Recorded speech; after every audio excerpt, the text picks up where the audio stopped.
hurmatli Andijon ahli, tabriklaymiz mana shunday ajoyib marosim o'tkazilayotganda. O'zi Andijon fan klubi, Andijon klubi juda ko'p narsalarni birinchi bo'lib qilardi. Mana shuni ham birinchi bo'lib qilayotganligi tahsinga loyiq.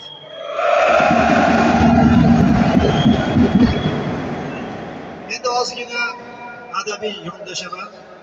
Burgut nomi bilan tanilgan, Burgutlar nomi bilan tanilgan Andijon ko'z o'ngimizda.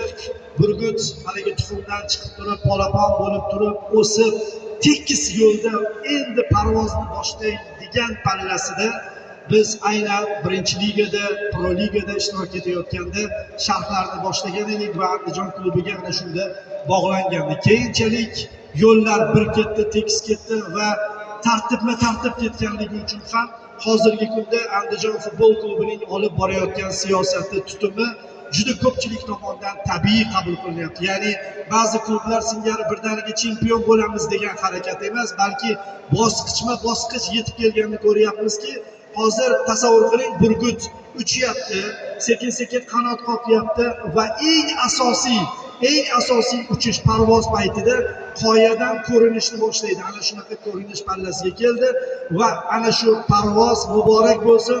Bu parvozda Xudo xohlasa hamroh bo'lamiz va Andijon futbol klubini yaxshi ko'ramiz. Shuni aytib qo'ymoqchimiz. Butun mavsum hozir hokim bog'imiz aytganidek Andijon futbol klubiga omad keltirsin. Sababi jamoaga haqiqatan ham tajribali murabbiy keldi. Samvel Babayan nomi tilga olinganda istalgan klubga kelayotgan paytida u yo chempionlik uchun yoki Chempionlar Ligasi yo'llanmasi uchun kurashadigan planka bilan keladi. Buni hamma biladi. Kelayotgan paytda Andijonning aynan mana shunday pozitsiyasi juda ko'pchilik uchun namoyon bo'ldi. Andijonning Pro Ligadagi ishtiroki, keyin chiqishi va eng asosiysi kubok bahsi, bu afsonaviy bahs. Men shaxsan sharhlovchi sifatida ikkita uchrashuvda mazza qilganman. Leo Messi chempion bo'lgan Jahon chempionati finali va o'sha Navbahor bilan kechgan Farg'onadagi super final. Ana shu uchrashuvlarning darajasi teng. Qorli kecha ham bularni ro'yxatga kira oladi.